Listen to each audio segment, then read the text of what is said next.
Shalom saudara yang dikasihi oleh Tuhan, sangat berbahagia pada saat ini saya Yohanes masih bisa menemani saudara dalam program Figur.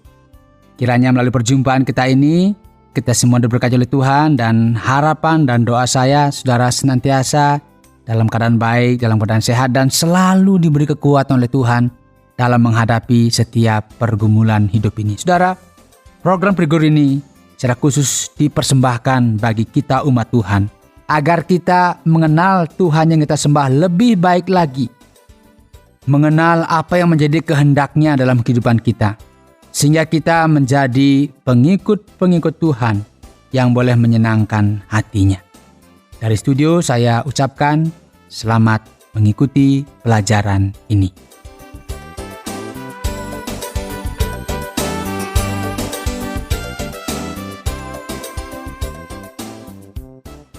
Saudara yang dikasihi oleh Tuhan, orang bilang tak kenal maka tak sayang. Ya, ini menjadi sebuah ungkapan yang memang dalam realita kehidupan kita demikian. Kalau kita ingin menyayangi sesuatu, maka kita harus mengenal dengan baik. Kalau tidak kenal, bagaimana disayangi? Dan ini tentunya menjadi juga ungkapan yang cocok bagi kita. Kalau kita ingin mencintai Tuhan lebih dalam lagi, kita harus mengenal Dia lebih dalam lagi. Kalau kita nggak kenal Dia, maka kita nggak mungkin mencintai Dia, mengasihi Dia, mengikuti apa yang menjadi kehendaknya. Karena kita tidak mengenal Dia. Karena itulah program ini dihadirkan agar kita lebih mencintai Tuhan, lebih mengasihi Tuhan, lebih melakukan apa yang menjadi kehendaknya. Karena apa? Kita mengenal Dia lebih dalam lagi. Dan rupanya saudara, inilah yang dikehendaki oleh Tuhan. Yang diharapkan oleh Tuhan, dan itu juga terjadi pada saat Dia ada di tengah-tengah dunia ini. 2000 tahun yang lalu ketika Dia hadir sebagai manusia di sebuah wilayah yang disebut dengan daerah Timur Tengah di sana. Di negeri Israel. Yang sekarang menjadi juga bagian dari Palestina. Yang Dia lahir di Bethlehem. Di mana sekarang Bethlehem itu sekarang ada di daerah Palestina. Itu menjadi bagian di mana Yesus hadir pada saat itu. Dan Dia juga mengharapkan bahwa para muridnya juga kenal nggak saya ini sudah sekian lama dengan Dia. Dan ini menjadi perbincangan, menjadi menjadi pelajaran bagi kita pada saat ini. Dan kita akan lihat dari Markus pasal yang ke-8, ayat yang ke-27 sampai 37. Markus pasal 8, ayat 27 sampai dengan yang ke-30. Bukan 37, sampai dengan yang ke-30. Yang dituliskan demikian. Kemudian Yesus beserta murid-muridnya berangkat ke kampung-kampung di sekitar Kaisaria Filipi. Di tengah jalan ini mungkin lagi apakah duduk, lagi bersantai, karena kan pasti kelelahan juga. Berteduh di bawah pohon, ngobrol-ngobrol. Nah, kemudian Yesus ngobrol-ngobrol dengan murid-muridnya. Bertanyalah Yesus kepada murid-muridnya, katanya begini.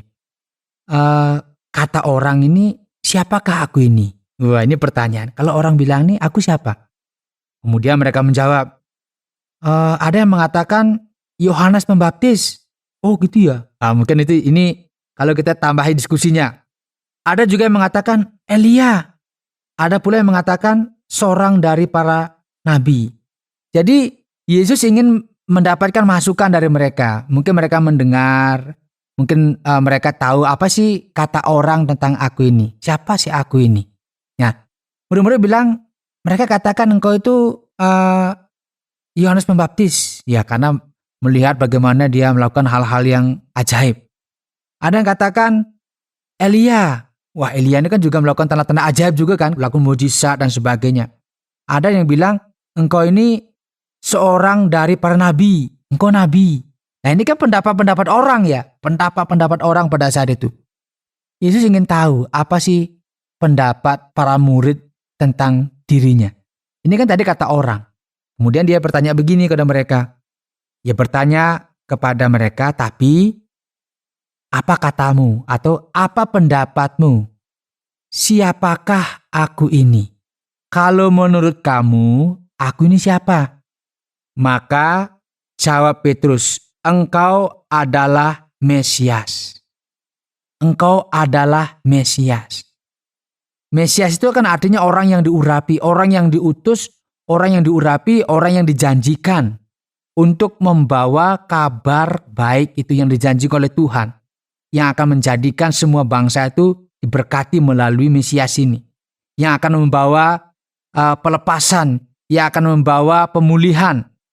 Engkau adalah Mesias. Lalu Yesus melarang mereka dengan keras supaya jangan memberitahukan kepada siapapun tentang Dia.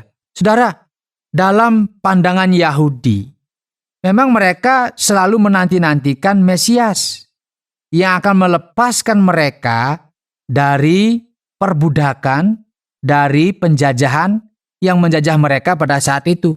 Karena berkali-kali memang bangsa Yahudi ini dijajah. Ketika Yesus hadir, mereka sedang ada dalam penjajahan Romawi. Nah, mereka sangat mengharapkan kehadiran seseorang yang akan melepaskan mereka, membebaskan mereka.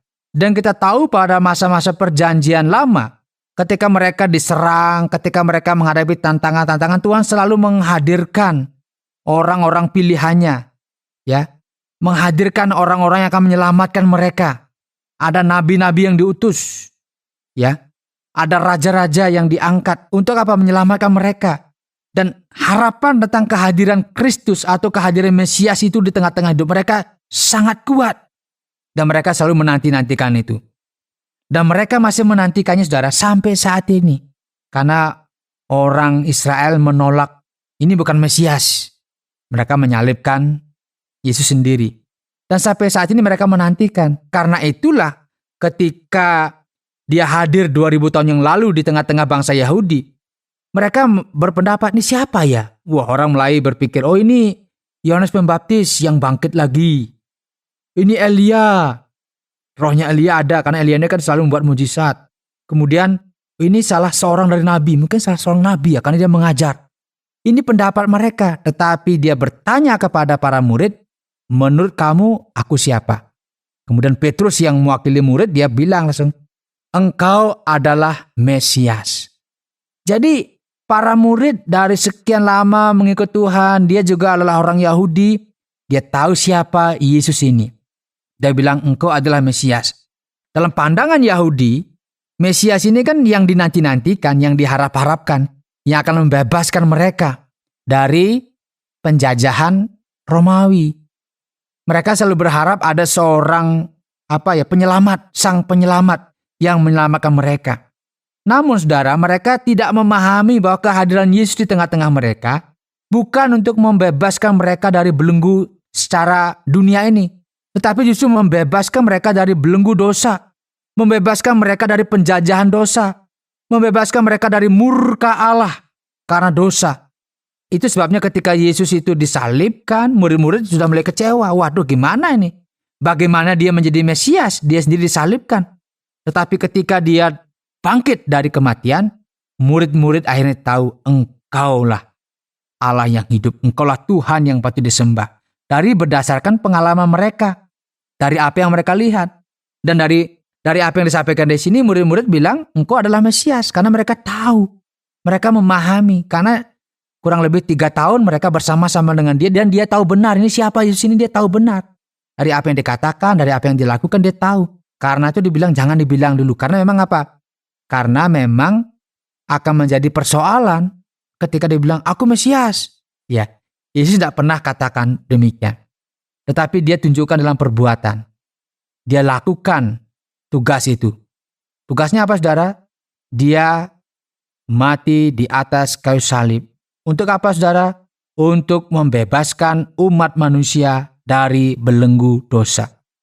Karena manusia tidak bisa membebaskan diri mereka sendiri dari belenggu dosa jika bukan karena Tuhan yang melepaskan. Dengan cara bagaimana? Dengan cara dia disalibkan di atas kayu salib. Loh, apa hubungannya melepaskan dosa dari dilepaskan dengan cara disalib? Karena hukum jelas. Setiap dosa itu harus dihukum. Gak bisa dihapuskan. Ya, dihapuskan tidak, dia harus dihukum.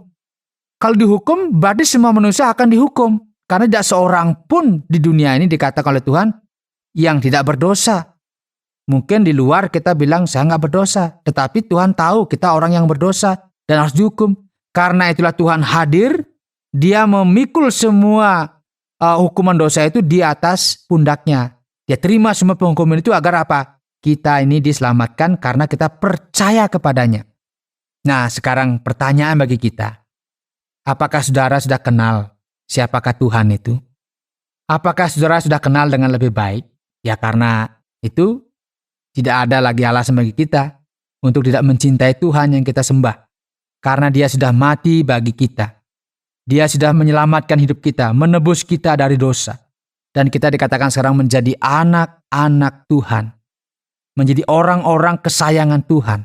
Bukan karena kita ini patut disayangi, bukan saudara. Tetapi karena iman kita mau mempercayai bahwa Yesuslah Sang Juru Selamat. Kan tidak semua orang mau percaya, saudara. Siapa yang mau percaya? Bahkan orang akan bilang, wah Yesus itu kan hanya seorang nabi. Dia hanyalah manusia. Tetapi bagi orang yang percaya kepada dia, Yesus berjanji tidak akan pernah dipermalukan. Amin saudara, tidak akan pernah dipermalukan. Mari kenal dia lebih dalam lagi. Karena melalui pengenalan akan dia lebih baik, kita akan lebih mencintai dia di tengah-tengah kehidupan kita. Mari menjadi pengikut-pengikut yang peduli, yang selalu rindu kenal dia, apa menjadi kehendaknya di tengah-tengah hidup kita. Sehingga iman kita dari hari ke hari semakin bertumbuh, dan kasih kita kepada Tuhan semakin bertumbuh juga. Kiranya Tuhan dipermuliakan. Amin. Indah hadirat-Mu, tenggelam dalam kasih-Mu, menyejukkan hati jiwaku.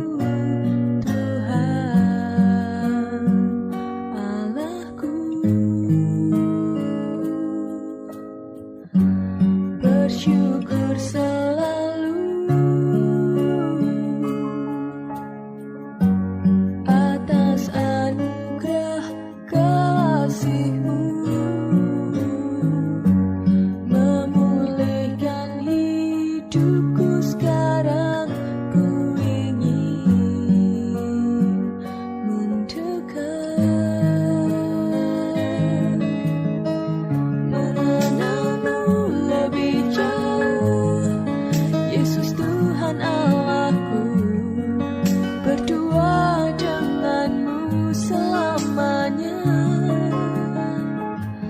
melekat di hati-Mu, rasakan kasih sayang dengan kehadiran-Mu, oh Tuhanku.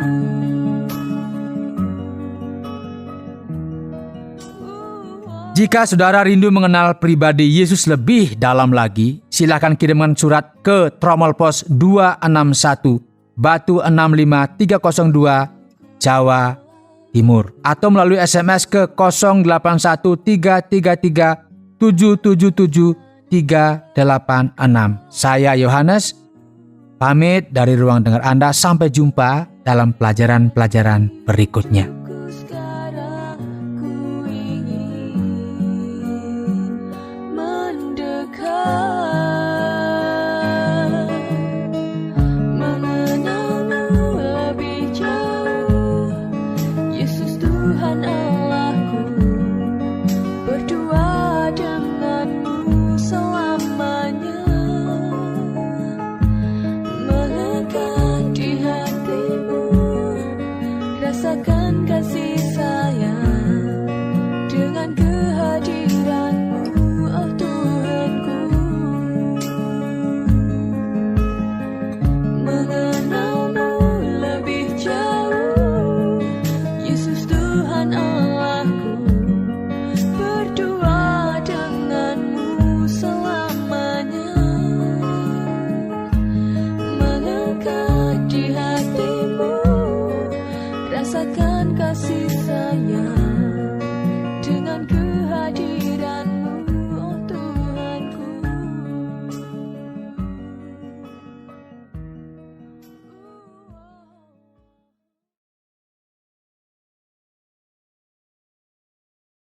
Terima kasih Anda sudah mengikuti program kami. Jika Anda diberkati, jangan lupa like, komen, dan share supaya Anda tidak ketinggalan setiap program terbaru kami.